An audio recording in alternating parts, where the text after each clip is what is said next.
ঘড়িটা দেখো, হাতে তো ঘড়ি পড়ে গেছে, ঘড়িটা দেখো কটা বাজে। বন্ধু মার সক্কা। তুমি একটা সোসাইটিতে থাকো তো নাকি?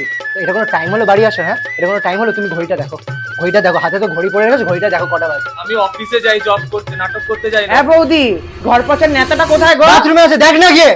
আমি অফিসে যাই, আমার দেরি হবেই। এটা কোনো কথা হলো না, ঠিক আছে? তুমি একটু শান্ত হয়ে বসো, সারাক্ষণ এরকম হাইপার হলে চলে না। তোমার কাজের জন্য তো আমি হাইপার হয়ে যাচ্ছি নাকি? বৌদি, ঘর পোছার বালতিটা কোথায় রেখেছো গো? তুমি দেখে নিতে পারছো না একটু কোথায় বালতি রাখা আছে?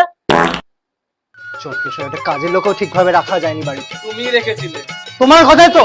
মারতালা চুলা কলা লাগা হাবি যাবি। ও বৌদি, পেঁয়াজটা বাটবো না কুচি করবো? রোজ রোজ রোজ লেট করে আসবে, আবার মাইক্রো থেকে গরম করে খাবার দিতে হবে ওকে। এটাই ডিউটি তোমার। খবরটা খেয়ে মর। দেখ, ও বৌদি, পেঁয়াজটা কাটবো না তুই কুচি? প্রথমবার পেঁয়াজ কাটিস নাকি রে? দেখ, এ বুড়ির কানে তালা পড়ে গেছে, বড় বউ ঝগড়া করবে না। বৌদি বলছি কি?